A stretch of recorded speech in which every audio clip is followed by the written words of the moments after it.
Hello everyone, welcome to Tea Time again. I just reset my internet, so hopefully we have both audio and video now.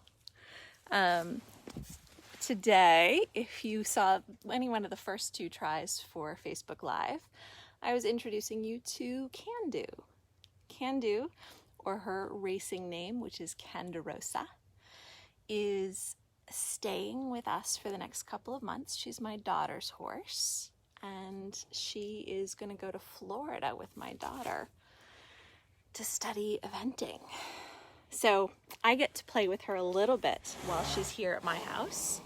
And as you can see, she's very personable. And so I thought I'm going to come into Canderosa's paddock. I talk a little bit about herd dynamics. And I don't know if anybody is going to show up on this live, so this may be something that is just recorded for future. But if you're here, say hello. I'm sorry about the couple of false starts today. So I've been getting a lot of questions about herd dynamics. And every horse is unique, okay? They're all going to need slightly different solutions when it comes to integrating into a new herd. Candu here is not integrated into the herd with my mares. The Mustangs and the Thoroughbreds I find speak very different languages, and it takes some real effort to get them to match up and be able to interact with each other well. So I don't know if that's going to happen in the next couple of months or not. But what you're going to see, oh good, I'm glad you're back, Florentine, is that when I'm in here with Candu, she moves a lot, okay? She's always moving somewhere. She's always doing something. And my job when I want to be community-minded with her is to move in harmony with her. And what happens if you don't move in harmony with this horse, she bumps into you, okay? So if she bumps into you, she's trying to get you to move while she's moving. She wants a partner. Now, if I take offense at being bumped into, I go into fight mode, okay? And fight mode is where I am thinking about myself more than I am about the herd. Okay, so here she comes. Hi, Candu. If I'm thinking about the herd, okay, I'm gonna act before there's a problem, and I'm gonna act in a way that helps us both feel better. If I'm thinking in a matter of self-defense, then I'm going to go to fight, I'm going to go to flight, or I'm going to go to freeze, okay? If I go to freeze and she bumps into me, she's going to bump into me even harder. If I go to flight, my guess is I can't outrun her. She's a pretty fast racehorse, and she'd keep up, and she'd think that was really fun. She'd think it was a good game. So I would have to duck behind the fence.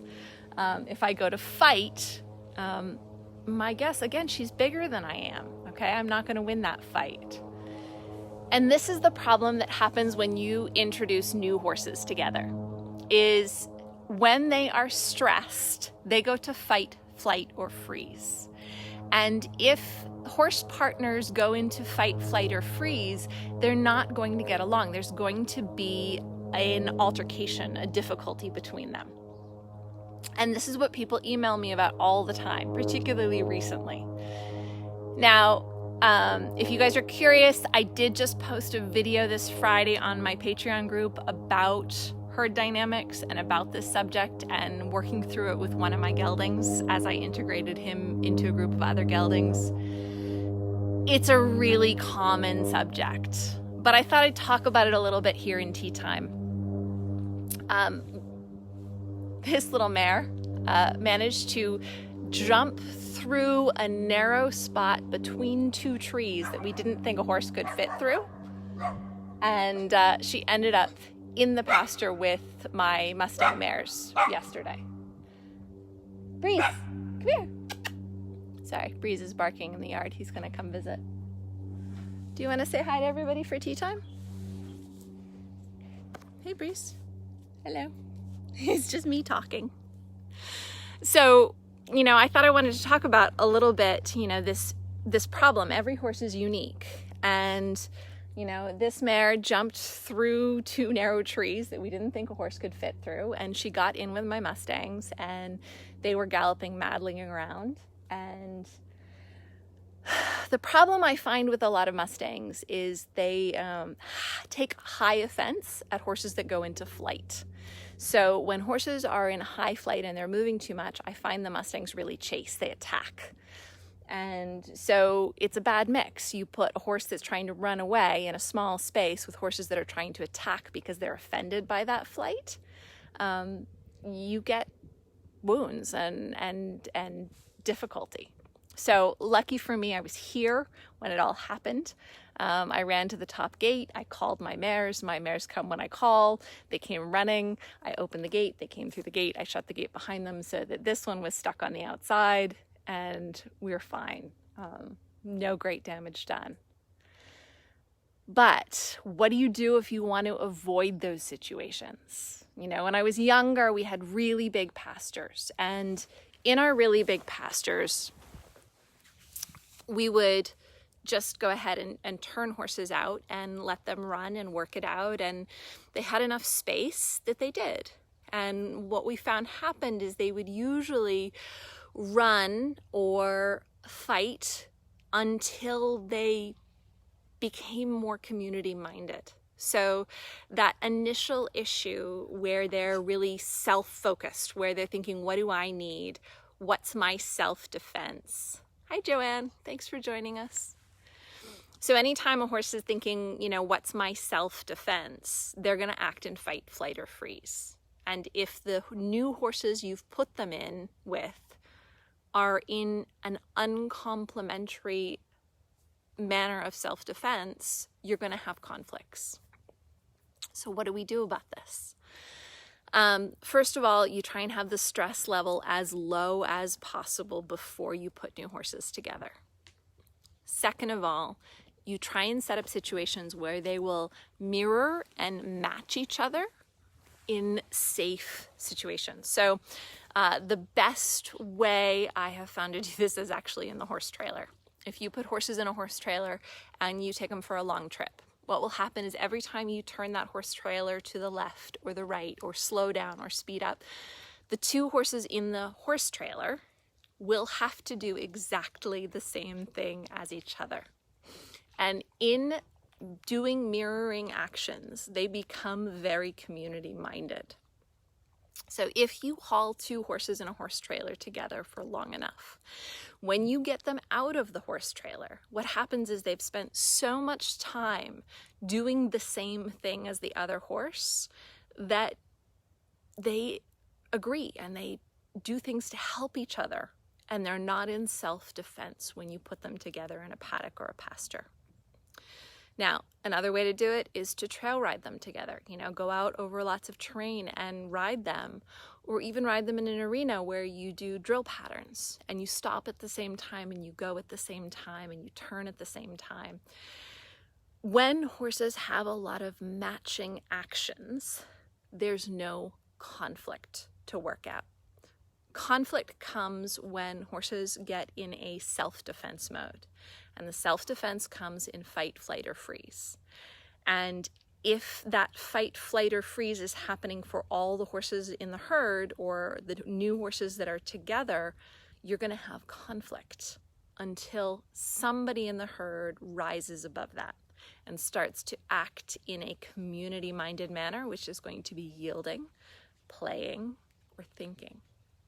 So the more ways you can set horses up to match and mirror each other in safe situations, the more likely they're going to get along when you turn them loose together, okay? I'm not saying that it's a fail-safe solution because every horse is unique.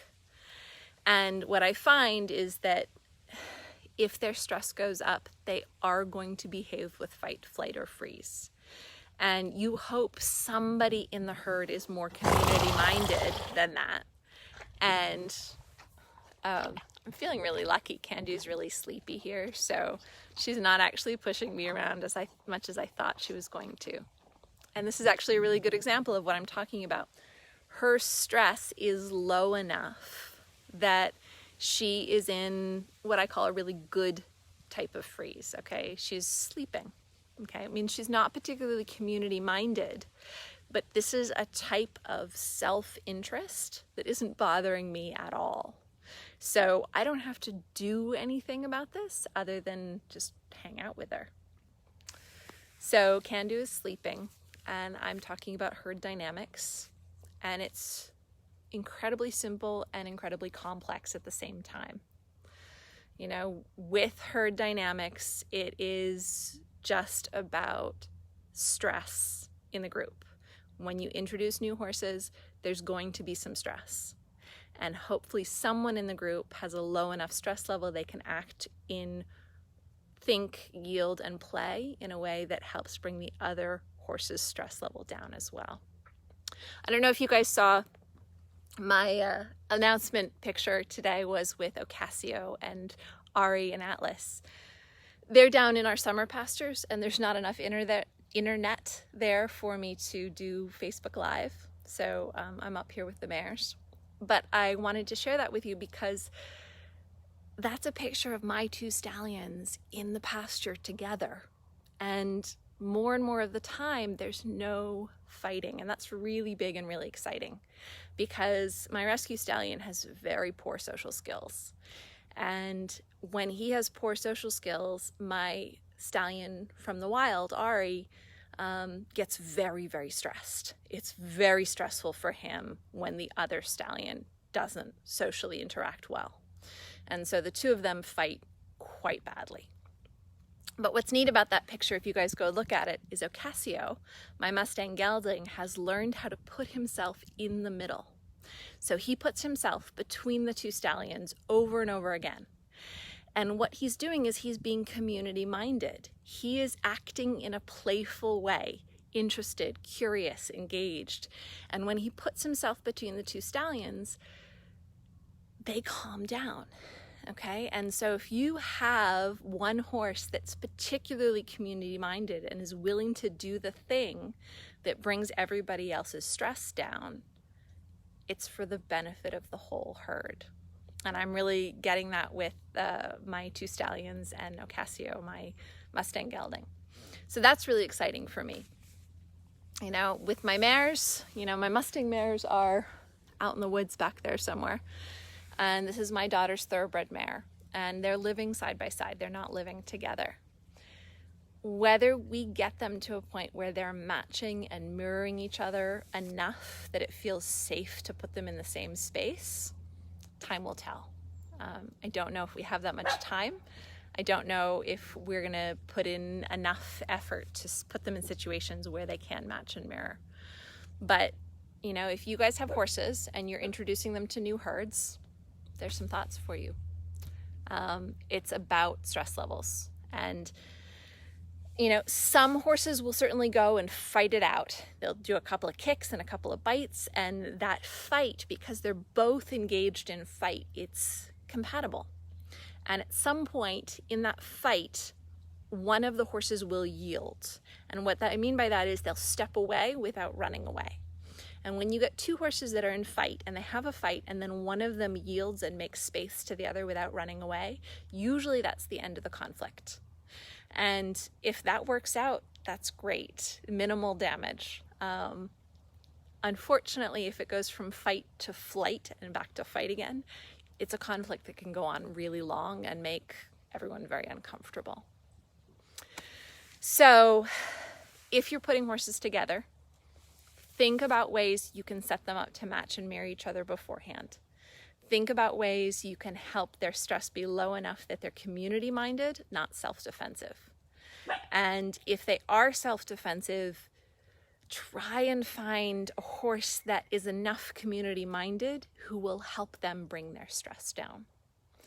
I can't tell you exactly how to do it because every horse is unique, but with those ideas, hopefully that gives you a little food for thought, and you can take that into use with your own horses. Thanks for joining me for tea. I'm going to end it right there, and I hope to see you guys next week. Let me know if there is any particular subject you would like me to talk about. I'm always happy to change it up. Have a wonderful day, evening, wherever you are in the world. Candu says hello, and she's going back to her nap, I think.